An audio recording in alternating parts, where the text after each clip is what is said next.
வணக்கம். ஒரு பக்கம் ஒரு பெரிய சாம்ராஜ்யத்தோட ஆளுநர், இன்னொரு பக்கம் ஒரு மர்மமான கைதி. நடுவுல சரித்திரத்தையே மாத்தி எழுதுன ஒரு தீர்ப்பு.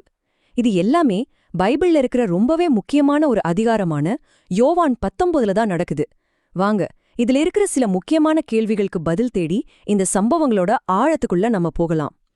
யோவான் 19வது அதிகாரம் பாத்தீங்கன்னா, அதுல அரசியல் சூழ்ச்சி இருக்கு, பல வருஷ தீர்க்க தரிசனங்கள் நிறைவேறுது, அப்புறம் மனுஷனோட உணர்ச்சிகளோட உச்ச கட்டமும் இருக்கு. இதுல நிறைய அடுக்குகள் இருக்கு. வாங்க, இதோட மைய கேள்விகளை ஒன்னொன்னா நாம அலசி இந்த வரலாற்று நிகழ்வோட உண்மையான அர்த்தம் என்னன்னு கண்டுபிடிக்கலாம். சரி, நாம எப்படி இந்த அதிகாரத்தை பார்க்க போறோம்னா, முதல்ல பிலாத்துக்கு இருந்த அந்த இக்கட்டான சூழ்நிலைய பத்தி பாப்போம். அதுக்கப்புறம் இயேசு எப்படி சிலுவையில ஒரு ராஜாவா காட்டப்பட்டாருன்னு ஆராய்வோம். அடுத்ததா முடிந்தது அப்படிங்கிற அந்த சக்தி வாய்ந்த வார்த்தையோட அர்த்தம் என்னன்னு பாப்போம். கடைசியா அந்த ரகசியமான அடக்கத்தை பத்தின விவரங்களையும் பார்க்கலாம். வாங்க, முதல் பகுதிக்குள்ள போகலாம். இங்க நாம பார்க்க போறது ரோம ஆளுநரான பொந்தியு பிலாத்துவ பத்தி தான். ஒரு பக்கம் நீதி, இன்னொரு பக்கம் அரசியல் அழுத்தம். இதுக்கு நடுவுல அவர் எப்படி மாட்டி தவிச்சாருன்னு பார்க்கலாம். இங்கதான் பிலாத்துவோட உண்மையான போராட்டமே நமக்கு தெரிய வருது. ஒரு பக்கம் சட்டப்படி இந்த மனுஷன் மேல எந்த தப்பும் எனக்கு தெரியல அப்படின்னு சொல்றாரு. ஆனா இன்னொரு பக்கம் பயங்கரமான ஒரு பொலிட்டிக்கல் பிரஷர். இவரை விட்டீங்கன்னா நீங்க ரோம சக்கரவர்த்திக்கு நண்பரே கிடையாதுன்னு மிரட்டுறாங்க. இது அவருக்கு ஒரு பெரிய இக்கட்டான நிலைமை இல்லையா? யூத தலைவர்கள் சொன்ன குற்றச்சாட்டு வெறும் மத ரீதியானது மட்டுமில்ல. தேவகுமாரன் அப்படிங்கிற வார்த்தையை கேட்டதும் பிலாத்துவுக்கு பயம் வந்துடுச்சு. ஏன் தெரியுமா? ஏன்னா ரோம பேரரசர்கள் கூட தங்கள தெய்வங்களோட மகன்கள்னு சொல்லிட்டாங்க. அதனால இப்போ தன் முன்னாடி நிக்கிறவர் யாருன்னு ஒரு ஆழமான குழப்பமும் ஒரு விதமான பயமும் பிலாத்துவுக்கு வந்திருக்கும். ஆனா இயேசுவோட இந்த பதில் பாருங்க, அதிகாரத்தோட மொத்த அர்த்தத்தையுமே தலைகீழ மாத்துது. அவர் என்ன சொல்றார்னா, உனக்கு இப்போ இருக்கிற அதிகாரம் உன்னுடையதில்ல, அது மேலே இருந்து கொடுக்கப்பட்டது அப்படிங்கிறார். இது ஒரு கைதியோட பேச்சு மாதிரி இல்ல, இந்த பிரபஞ்சத்துக்கே யார் உண்மையான அதிகாரி அப்படின்னு சொல்ற மாதிரி இருக்கு. சரி, இப்போ நாம சிலுவையில நடந்த சம்பவங்களுக்குள்ள போகலாம். இது வெறும் மரண தண்டனை மட்டும் கிடையாது. இது குறியீடுகளும் தீர்க்க தரிசனங்களும் நிறைஞ்ச ஒரு பொது நிகழ்ச்சி. அதோட விவரங்களை இப்ப நம்ம பார்க்கலாம். முதல்ல இந்த சம்பவம் நடந்த இடம், அதுக்கு பேரு கொல்கத்தா. அரமேய மொழியில மண்டையோடு இருக்கும் இடம் அப்படின்னு அர்த்தம். அந்த பேரே அங்க நடக்க போற விஷயங்களுக்கு ஒரு பயங்கரமான களத்தை அமைச்சு கொடுக்குது இல்லையா? இயேசுவோட சிலுவைக்கு மேல ஒரு போடு வச்சாங்க. அதுல அவர் மேல இருந்த குற்றச்சாட்டு எழுதப்பட்டிருந்துச்சு. ஆனா அது ஒரு மொழியில மட்டும் இல்ல, மொத்தம் 3 மொழிகள்ல எழுதப்பட்டிருந்துச்சு. இந்த நம்பர் அந்த அறிவிப்பு எவ்வளவு முக்கியமானதுன்னு காட்டுது. ஏன் 3 மொழிகள்ல? ஏன்னா அங்கு இருந்த எல்லாருக்கும் அது புரியணும். உள்ளூர் யூத மக்களுக்காக அரமேய மொழியிலையும், ரோம அதிகாரிகளுக்காக லத்தீன் மொழியிலையும், மத்த எல்லா வெளிநாடு மக்களுக்காகவும் அப்போதைய சர்வதேச மொழியான கிரேக்கத்திலையும் எழுதப்பட்டிருந்தது. அதாவது நசரேயனாகிய இயேசு யூதர்களின் ராஜா அப்படிங்கிற செய்தி யாருமே மிஸ் பண்ண முடியாத அளவுக்கு அறிவிக்கப்பட்டது. இப்போ ஒரு சின்ன விஷயத்தை கவனிங்க, ஆனா இதுக்குள்ள ஒரு பெரிய அர்த்தம் இருக்கு. அங்கிருந்த வீரர்கள் இயேசுவோட ஆடைகளை தங்களுக்குள்ள பங்கு போட்டுக்கிட்டாங்க. இது சும்மா யதார்த்தமா நடந்த ஒரு விஷயம் கிடையாது. இது நூத்துக்கணக்கான வருஷங்களுக்கு முன்னாடியே எழுதப்பட்ட ஒரு தீர்க்க தரிசனம் நேரடியா நிறைவேறின தருணம். குறிப்பா அவரோட தையல் இல்லாத அங்கிய கிழிக்காம அது யாருக்குன்னு சீட்டு போட்டாங்க. இது சங்கீதத்தில இருக்கிற என் ஆடைகளை தங்களுக்குள்ள பங்கு போட்டு என் உடைக்காக சீட்டு போட்டார்கள் அப்படிங்கிற வார்த்தைகள் அப்படி நம்ம கண் முன்னாடி நடக்கிறத காட்டுது. இப்போ நாம மெதுவா இந்த கதையோட உச்சகட்டத்தை நோக்கி போறோம். இயேசுவோட கடைசி நிமிடங்கள், அவரோட கடைசி வார்த்தைகள், அதுக்கு பின்னால இருக்கிற ஆழமான அர்த்தம், இதெல்லாம் தான் பார்க்க போறோம். அந்த கொடூரமான சிலுவை வேதனைக்கு நடுவுலையும் இயேசுவோட கவனம் அவரோட அம்மா மேல இருந்துச்சு. அவங்கள தனக்கு ரொம்ப அன்பான சீடர்கிட்ட ஒப்படைச்சாரு.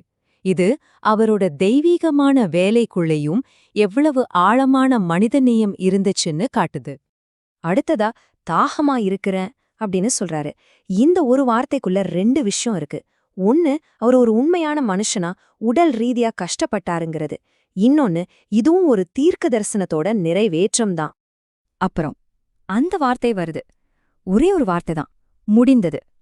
இதுதான் இந்த முழு கதையோட மையப்புள்ளி, ஒரு முக்கியமான திருப்புமுனைனே சொல்லலாம். அப்போ முடிந்தது அப்படிங்கிற வார்த்தைக்கு நான் தோத்துட்டேன் அப்படின்னு அர்த்தம் கிடையாது. இது ரொம்ப முக்கியம். கிரேக்க மொழியில டெட்டலஸ்டாய் அப்படிங்கிற இந்த வார்த்தைக்கு இன்னொரு அர்த்தமும் இருக்கு. முழுசா செலுத்தி முடிக்கப்பட்டது. அதாவது ஒரு கடன் முழுசா அடைக்கப்பட்டுருச்சுன்னு சொல்ற மாதிரி. சோ இது ஒரு தோல்வியோட சத்தம் இல்ல, ஒரு வேலைய வெற்றிகரமா முடிச்சதுக்கான அறிவிப்பு. சரி, இயேசு இறந்த உடனே என்ன நடந்துச்சுன்னு பார்க்கலாம். அவரோட மரணத்தை உறுதிப்படுத்துற சில சம்பவங்கள் நடக்குது. அப்போ இதுவரைக்கும் மறைஞ்சிருந்த 2 ஆச்சரியமான நபர்கள் தைரியமா வெளியே வராங்க. வழக்கமா சிலுவையில அறையப்பட்டவங்க சீக்கிரம் சாகணும்னு அவங்களோட கால்களை உடைப்பாங்க. ஆனா வீரர்கள் வந்து பார்த்தப்போ இயேசு ஏற்கனவே இறந்துட்டாரு, அதனால அவரோட கால்களை அவங்க உடைக்கல. இந்த ஒரு சின்ன விஷயம் கூட பஸ்கா பண்டிகை ஆட்டுக்குட்டிய பத்தின ஒரு தீர்க்க தரிசனத்தை நேரடியா நிறைவேறுத்தது. எப்படி பஸ்கா ஆட்டுக்குட்டியோட எலும்புகள் உடைக்கப்படக்கூடாதோ அதே மாதிரி இயேசுவோட எலும்புகளும் முறிக்கப்படல. அவர் உண்மையிலேயே இறந்துட்டாரான்னு சந்தேகமே இல்லாம நிரூபிக்க ஒரு வீரன் ஈட்டியால அவரோட விலாவுல குத்துறான். அப்போ ரத்தமும் தண்ணீரும் வெளியே வருது. இது அவரோட மரணத்தை உறுதி செஞ்சது மட்டும் இல்லாம தாங்கள் குத்தினவரை நோக்கி பார்ப்பார்கள் அப்படின்னு இன்னொரு தீர்க்க தரிசனத்தையும் நிறைவேத்துச்சு. இயேசு இறந்ததும் இதுவரைக்கும் பயத்துல மொறஞ்சிருந்த 2 பேர், அரிமத்தியா ஊர் யோசேப்பும் நிக்கோதேமுவும் ரொம்ப தைரியமா முன்னாடி வந்து இயேசுவோட உடலை அடக்கம் செய்ய கேக்குறாங்க. இயேசுவு கிடைச்சது ஒரு அவமானகரமான மரணமா இருந்தாலும் இந்த 2 பேரும் சேர்ந்து ரொம்ப விலையுயர்ந்த வாசனை பொருட்களை கொண்டு வந்து இதுவரைக்கும் யாருமே பயன்படுத்தாத ஒரு புத்தம் புது கல்லறையில அவருக்கு ஒரு ராஜ மரியாதையோடு அடக்கத்தை செய்றாங்க. கடைசியா யோவான் 19 நமக்கு என்ன சொல்லுதுன்னா, மனுஷங்களோட அரசியல், குழப்பம், வன்முறை இது எல்லாத்துக்கும் நடுவுல ஒரு தெய்வீக திட்டம் மெதுவா நிறைவேறிட்டே இருக்கு. அப்போ நாம பார்த்தது வெறும் சரித்திர சம்பவங்களையா, இல்ல ஏற்கனவே எழுதப்பட்ட ஒரு பெரிய நாடகத்தோட கடைசி காட்சிகளையா? இந்த ஒரு கேள்விதான் யோவான் 19 நம்மகிட்ட விட்டுட்டு போற ஒரு பெரிய சிந்தனை.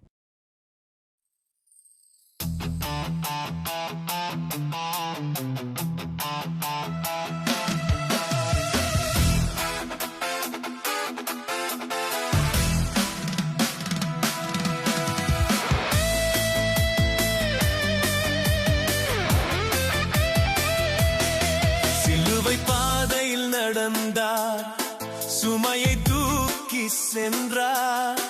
உலகம் எல்லாம் குதித்தாலும் அவர் அமைதியில் நின்றார்.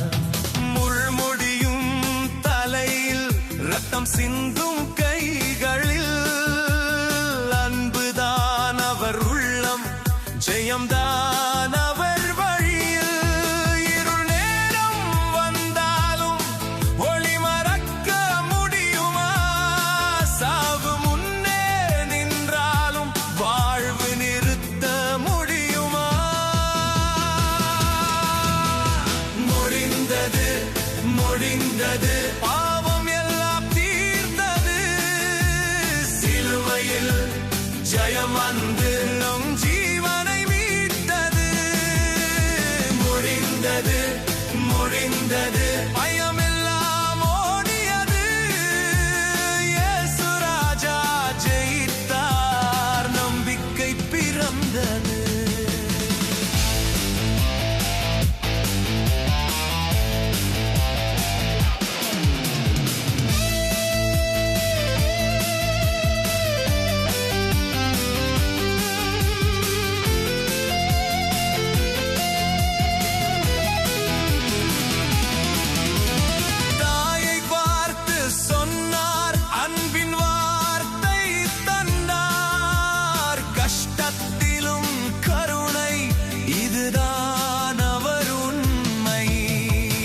யோவான் 19 கேள்விகள் பதில்கள் நியாயப்படுத்தலுடன் சிலுவையில் அறையப்படுவதற்கு முன்பு பிலாத்து இயேசுவை ஏன் சவுக்கால் அடிக்கச் சொன்னார்?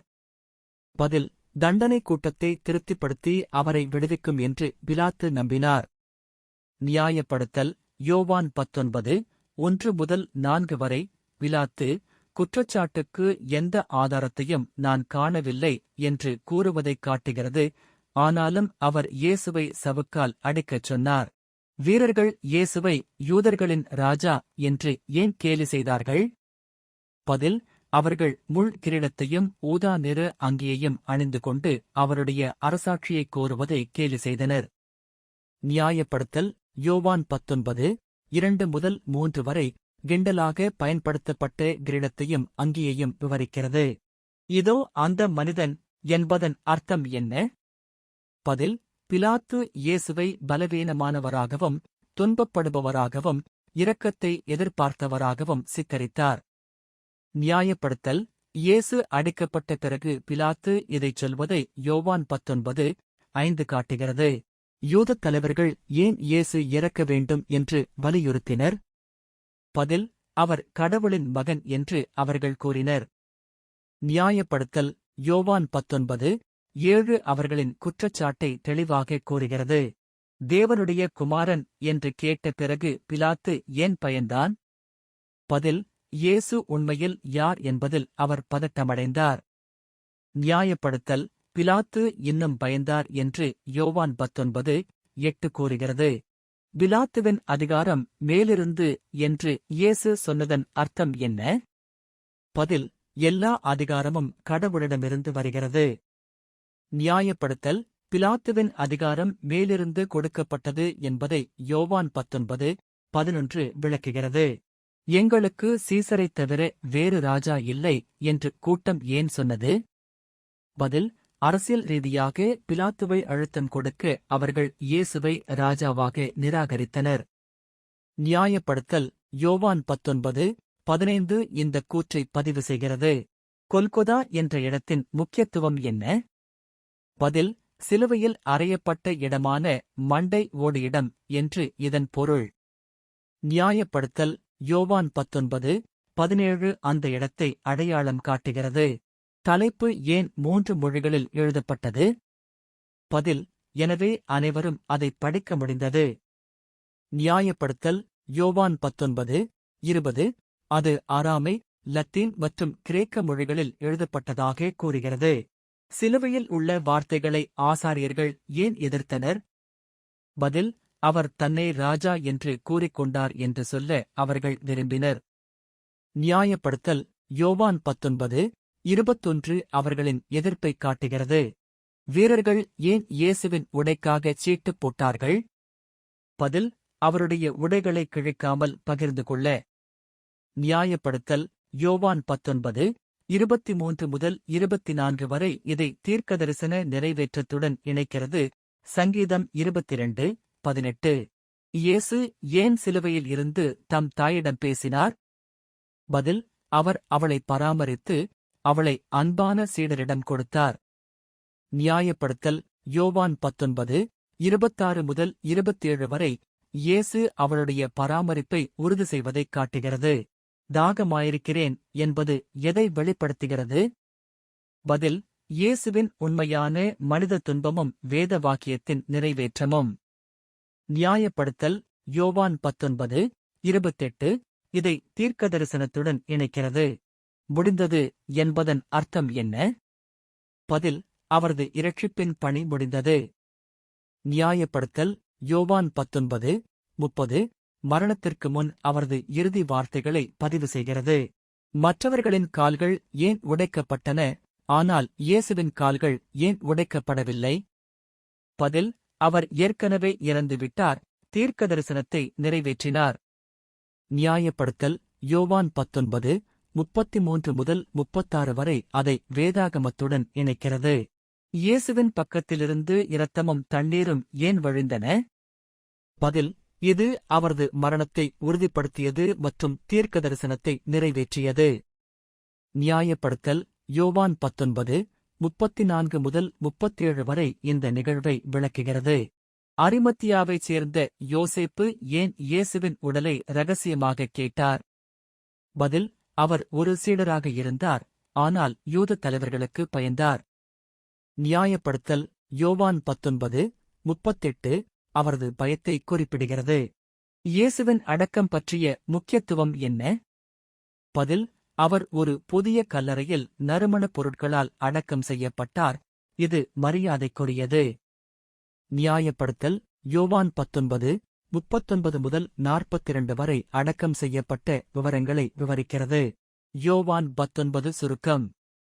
யோவான் 19 இயேசுவின் துன்பம் மற்றும் மரணத்தைப் பற்றி கூறுகிறது.